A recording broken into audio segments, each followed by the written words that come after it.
Hello everyone, this is Dr. Imran Khan. Welcome to my channel Chemistry Unscrambled. Today we will start with a set of new episodes in which I will be trying to cover grade 12th and 11th syllabus of CBSE and ISC board. छोटे छोटे videos होंगे.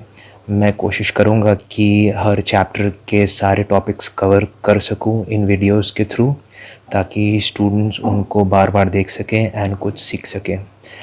मेरी आपसे बस यही गुजारिश है कि इफ़ इन केस अगर मैं कोई टॉपिक्स मिस कर जा रहा हूँ तो आप उनको कमेंट सेक्शन में ज़रूर मेंशन कर दीजिएगा, ताकि मैं उन टॉपिक्स को फिर से कवर कर सकूँ. So we'll start with the new chapter, that is haloalkane and haloarenes. Organic chemistry से हम लोग चालू करते हैं. So first topic in haloalkane and haloarenes is halogen derivatives of alkanes. अब ये जानना ज़रूरी है. हैलोजन डेरिवेटिव्स ऑफ एल्केन बहुत ही सिंपल सा टॉपिक लगता है, क्योंकि इस पे क्वेश्चन है in the NCERT to prepare a compound, a monohalogen derivative या मोनोक्लोरो डेरिवेटिव है. तो उसके लिए आपको ये जानना ज़रूरी है कि मोनोहैलोजन डेरिवेटिव, डाईहैलोजन डेरिवेटिव क्या होते हैं. सबसे पहले हम लोग देखते हैं मोनोहैलोजन डेरिवेटिव. मोनोहैलोजन डेरिवेटिव मतलब एक हैलोजन कार्बन एटम से अटैच्ड है, तो that is called as monohalogen derivative. अब जो कार्बन एटम हैलोजन को के साथ अटैच्ड है वो कितने टाइप के हो सकते हैं, आपने ग्रेड 11 में पढ़ा होगा जब आप stability of carbocation, carbon ion free radical पढ़ रहे होंगे, तो उसमें 1 डिग्री, 2 डिग्री, 3 डिग्री होता है. तो यहाँ पर भी वही चीज़ है. आप देख सकते हैं जो फर्स्ट आप एग्जांपल देखिए, अगर जो कार्बन एटम हैलोजन को पकड़ा हुआ है, अगर वो एक कार्बन एटम से डायरेक्टली अटैच्ड है, then it will be called as 1 degree carbon atom. जो कार्बन एटम हैलोजन के साथ अटैच्ड है, अगर वो दो कार्बन एटम से डायरेक्टली अटैच्ड है, so it will be called as 2 degree carbon atom. And जो कार्बन एटम हैलोजन से अटैच्ड है, अगर वो 3 कार्बन एटम से डायरेक्टली अटैच्ड है, तो hence it will be called as 3 degree carbon atom. फिर हम लोग डाई हैलोजन डेरिवेटिव्स में आ जाते हैं. डाई हैलोजन डेरिवेटिव्स बहुत टाइप के होते हैं. पहला है जेम डाइहैलाइड. इसका this is the short name. जो लॉन्ग नेम है दैट इज़ जेमाइनल डाइहैलाइड. मतलब कि जब दो हैलोजन्स एक ही कार्बन एटम पे अटैच्ड हो तो उनको हम लोग बोलते हैं जेम डाइहैलाइड. आप नीचे एग्जांपल देख सकते हैं. फिर आते हैं विसिनल डाइहैलाइड. विसिनल या विस बोलते हैं. विसिनल मैं ऐसे याद रखता हूँ, ये विसिनिटी से आता है, तो मतलब आजू बाजू. तो इसका मतलब जब एडजेसेंट कार्बन एटम्स पे दो हैलोजन अटैच्ड हैं तो उनको हम लोग बोलते हैं विसिनल डाइहैलाइड्स. यहाँ पर you can see the example. Next is alpha omega dihalide. Alpha omega को टर्मिनल डाइहैलाइड्स भी बोलते हैं. आपको नाम से आराम से पता चल गया होगा. When the terminal carbon atoms carry halogens, then they are termed as alpha omega dihalides. You can see the two examples here. Now we come to trihalide. Now the trihalides are very simple. When 3 halogens are attached to the carbon atom, hence they will be termed as trihalides. Just you can see chloroform, iodoform and bromoform as examples. Similarly, tetrahalogen derivatives will contain 4 halogens.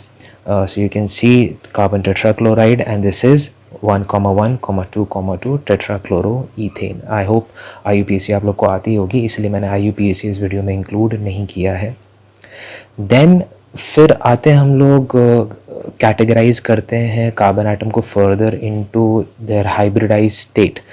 Because hybridisation यहाँ पर जानना ज़रूरी है, क्योंकि कुछ questions हैं जिसमें polarity पूछी गई है कि हैलोअरीन्स एंड हैलोअल्केन्स में कौन सा ज़्यादा पोलर है. तो उसमें आप हाइब्रिडाइजेशन यूज़ करके आंसर अपना देते हैं. तो that is why it is imperative to understand the hybridised state of the carbon atom that is carrying the halogens. So first is sp3 hybridized carbon atom.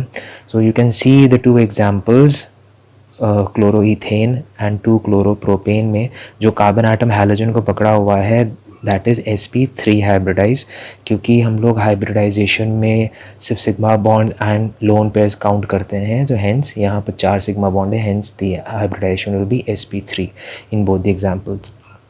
Next example of sp3 hybridized are allylic halides. Now what are allylic halides? ये जो आप arrangement देख रहे हैं C double bond C single bond C, this is allylic arrangement. अब इस से जो सिंगल बॉन्ड सी वाला कार्बन एटम है, सिंगल बॉन्ड सी है, उससे अगर हैलोजन अटैच्ड है या अल्कोहल अटैच्ड है या दूसरा कोई ग्रुप अटैच्ड है तो उसको बोलते हैं अलाइलिक क्लोराइड या अलाइलिक अल्कोहल या अलाइल अल्कोहल. जैसे कि आप एक एग्जांपल देख सकते हैं, अलाइल क्लोराइड है. तो ये जो कार्बन एटम है जो हैलोजन को पकड़ा हुआ है, दिस इज sp3 हाइब्रिडाइज्ड. एक और एग्जाम्पल देख लेते हैं. साइक्लिक स्ट्रक्चर है 3-chloro-cyclohexone में. आप देख सकते हैं C double bond C single bond C. तो ये जो सिंगल बॉन्ड C है ये हैलोजन को पकड़ा हुआ है, सो ये अलाइलिक अरेंजमेंट कहलाया. एंड ये कार्बन एटम जो कि C क्लोरीन को पकड़ा हुआ है, दिस इज sp3 हाइब्रिडाइज्ड.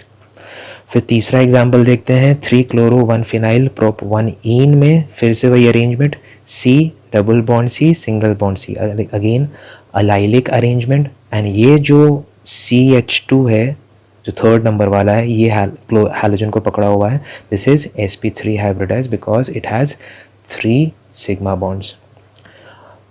अब नेक्स्ट हम लोग एग्जाम्पल देखते हैं बेंजाइलिक हैलाइड्स.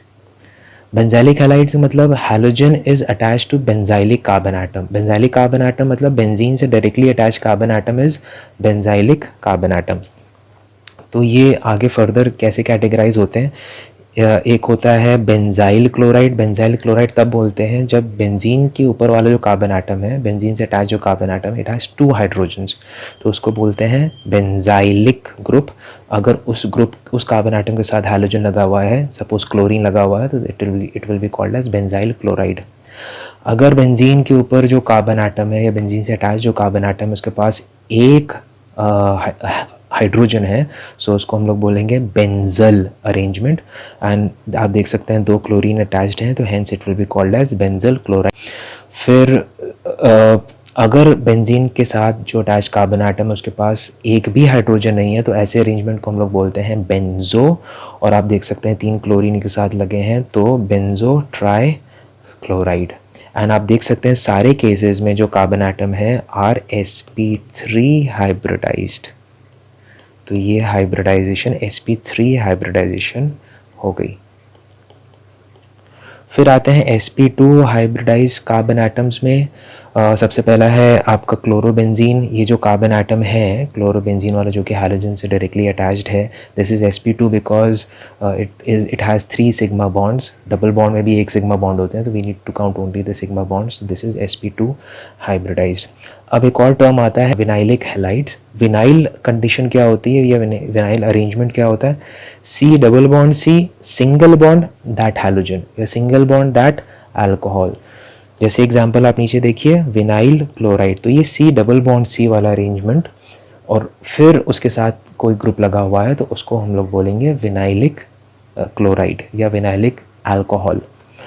एक और एग्जांपल देख सकते हैं 1-bromo-cyclohexone देख सकते हैं C डबल बॉन्ड C फिर हैलोजन लगा हुआ है, तो again this is vinylic arrangement.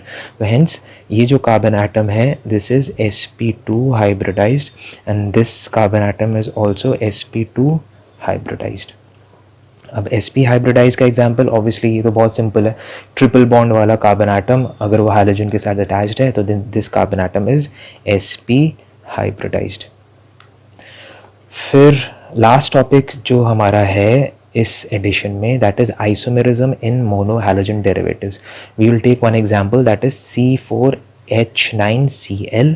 इसके आपको आइसोमर्स बनाने हैं. सबसे पहला चेन आइसोमर में आप देख सकते हैं दी कार्बन एटम की जो लेंथ होगी that will differ, so hence it will be termed as chain isomerism. Position isomerism भी ये शो करता है. क्लोरीन की पोजीशन अगर आप वेरी करते जाएंगे तो you will get position isomers. And optical isomerism भी ये शो करते हैं. जो carbon atom asymmetric carbon atom अगर आपके पास है and if that asymmetric carbon atom is attached to the halogen then it will show optical isomerism. Asymmetric carbon atom वो होते हैं जिसमें सिमेट्री ना हो, मतलब वो कार्बन एटम जिसके चारों ग्रुप्स अलग अलग लगे हों. इनको आप कायरल भी बोल सकते हैं, but chirality is not a sufficient condition to show optical isomerism. ये आपने ग्रेड 11th में पढ़ा होगा, क्योंकि कुछ मीजो कंपाउंड्स होते हैं that have chiral carbon atom but still they are optically inactive due to the presence of plane of symmetry.